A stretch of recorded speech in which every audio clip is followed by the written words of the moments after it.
बिस्मिल्लाहिर्रहमानिर्रहीम। अस्सलाम वालेकुम। उम्मीद करता हूँ आप सब खैरियत से होंगे। नाज़रीन कराम, आज के दिन की 3 बड़ी अहम डेवलपमेंट्स जिनका हवाल अभी आपके सामने डिस्कस करेंगे। पहली डेवलपमेंट के इमरान खान और शाह महमूद कुरैशी की जो साइफर केस में उनको सज़ाएँ हुई थी 10-10 साल की,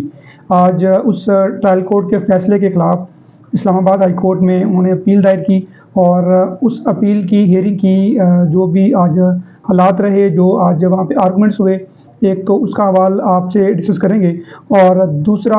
बैरिस्टर गौहर की जानिब से इस्लामाबाद हाई कोर्ट में एक एप्लीकेशन दायर की गई है कि मुझे इमरान खान से मुलाकात के लिए इजाज़त दी जाए। और मुलाकात इस मकसद के लिए करनी है कि जो सेनेट के इलेक्शंस हो रहे हैं 2 अप्रैल को, उसके लिए जो बानी चेयरमैन पीटीआई हैं इमरान खान, उनसे मशावरत करनी है सेनेट के इलेक्शन के हवाले से। तो जब उनको इजाज़त नहीं दी गई तो उन्होंने इस्लामाबाद हाई कोर्ट से रजू किया, एप्लीकेशन फ़ाइल की और इस्लामाबाद हाई कोर्ट से ये इस्तदा की कि मुझे जो इमरान खान से मिलने की इजाज़त दी जाए। तो उसका हवाल भी आपके साथ डिस्कस करेंगे। और तीसरी डेवलपमेंट के एहतजाज के हवाले से, जो कल पाकिस्तान तहरीक इंसाफ के कारकुनान की जानिब से एहतजाज किया गया इलेक्शन में धांधली के हवाले से, तो जो पंजाब भर में FIRs हुई और मुख्तलिफ कारकुनान की गिरफ्तारी जिनको अभी तक रहा नहीं किया गया और कुछ कारकुनान को अदालत की जानिब से रहा कर दिया गया है, तो उसकी तफसील भी आपके सामने डिस्कस करेंगे।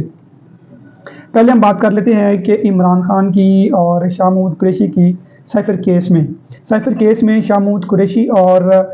इमरान खान को 10-10 साल की सज़ाएँ हुई थी और अदालत ने ट्रायल कोर्ट ने उनको गिल्टी डिक्लेयर किया था और उन पर ऑफिशियल सीक्रेट एक्ट सेक्शन 9 और सेक्शन 5 के तहत उनको सज़ाएँ दी गई थी कि आपने वो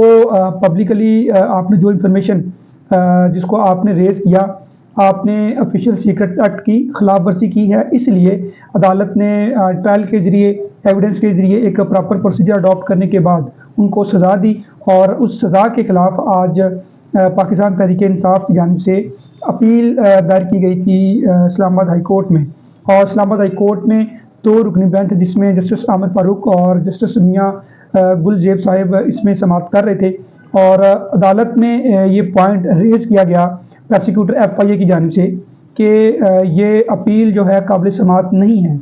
और ये अपील काबिल समाअत इसलिए नहीं है कि जिस ऑर्डिनेंस, जिस कानून के तहत, जिस एक्ट के तहत इमरान खान को सज़ा दी गई है, ऑफिशियल सीक्रेट एक्ट 1923, उसके मुताबिक इमरान खान के पास ये राइट नहीं है कि वो अपील में जा सके। तो जो पाकिस्तान तहरीक इंसाफ को प्रेजेंट कर रहे थे, इसमें अबूज़र सलमान न्याज़ी साहब और इसमें बैरिस्टर गौहर साहब और दीगर वकला टीम थी। तो उन्होंने वहाँ पे अदालत के सामने ये स्टांस लिया कि कोई भी ट्रायल कोर्ट जब किसी मुल्ज़िम को इसमें डेथ पनिशमेंट की सज़ा देती है, तो क्या हम उसको हाई कोर्ट या अपीलेट फॉर्म पे नहीं लेके जाते। तो अदालत ने कहा बिल्कुल, कोई भी ट्रायल कोर्ट की सज़ा हो तो उसको प्रॉपर फॉर्म पे लेके जाया जाता है और इस तरह नहीं होता कि नहीं लेके जाया जाता। तो इस पर जो FIA प्रोसिक्यूटर ने कहा कि जिस कानून के तहत, जिस एक्ट के तहत सज़ा दी गई है, उसमें कहीं नहीं लिखा गया कि इस एक्ट के तहत जो भी सज़ा दी जाएगी वो काबिल अपील है। तो उस पर जस्टिस मियाँ हसन साहब ने कहा कि अगर हम इस अपील को रिट में चेंज कर लें,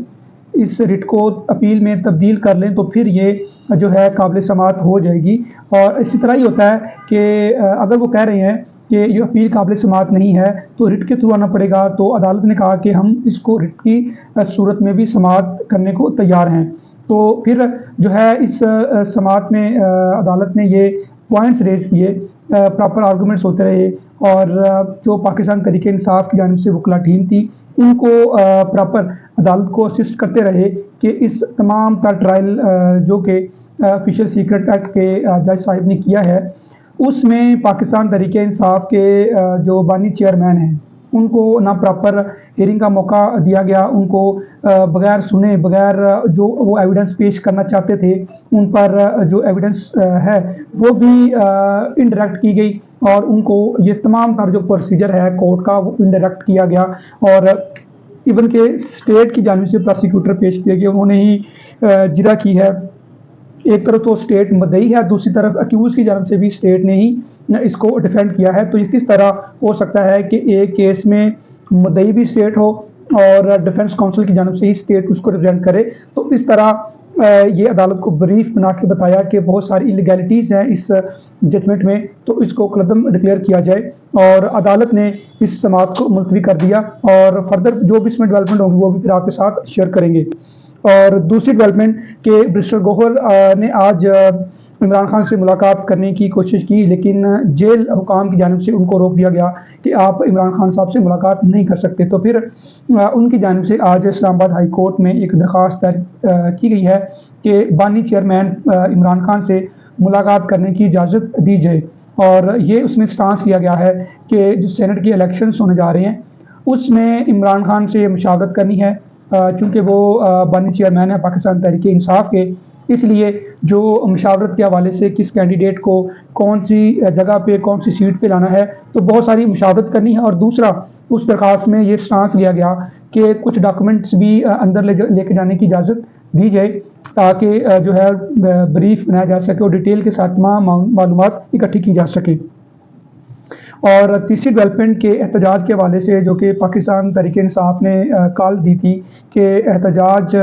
की कॉल जो इंतखाबात में धांधली के हवाले से थी, उसमें पूरे पंजाब में लोगों को गिरफ़्तार किया गया और लाहौर के एरिए में और मुख्तलिफ शहरों में जो है FIR काटी गई। लाहौर में 6 FIR काटी गई और करीबन 100 से ज़ायद कारकुनान को गिरफ़्तार किया गया, जिसमें मिस्टर सलमान सफदर साहब भी थे और लतीफ़ खोसा साहब भी थे और दीगर उनके MPs और MNA भी थे। और लतीफ़ खोसा साहब को और मिस्टर सलमान साहब को रहा कर दिया गया था, लेकिन अभी बहुत सारे कारकुनान को अदालत की जानिब से रिलीफ नहीं मिला और बहुत सारे ऐसे कारकुनान हैं मोस्टली जो हैं जिनको रहा कर दिया गया है। और इस पर आज जो पाकिस्तान तहरीक इंसाफ का रद्द-ए-अमल आया और उनका ये कहना था कि ये सारा कुछ जो है CM पंजाब मरियम नवाज़ की मां पर किया जा रहा है, लोगों को फंडामेंटल राइट्स और उनका जो राइट है एहतजाज का वो भी उनको प्रिवेल नहीं करने दिया जा रहा। ये रियासत की जानिब से जुल्म है और इस जुल्म का हम जो है प्रॉपर मुकाबला करेंगे और प्रॉपर हम फोरम पे जाएंगे। हमें अदलिया से बड़ी उम्मीद है कि लोगों के जो एहतजाज का राइट है उसको किसी भी सूरत नहीं रोका जा सकता, और एहतजाज के हवाले से लोगों के जो फंडामेंटल राइट्स हैं, किसी भी मामले में अगर लोग ये समझते हैं कि उनके साथ कोई इलीगैलिटी हुई है या किसी भी मामले में वो अपनी आवाज़ कानून के दायरे में रहकर बुलंद करना चाहते हैं, तो उनको उनकी आवाज़ बुलंद करने की इजाज़त होनी चाहिए। अपना बहुत ख्याल रखिएगा। अल्लाह हाफ़िज़।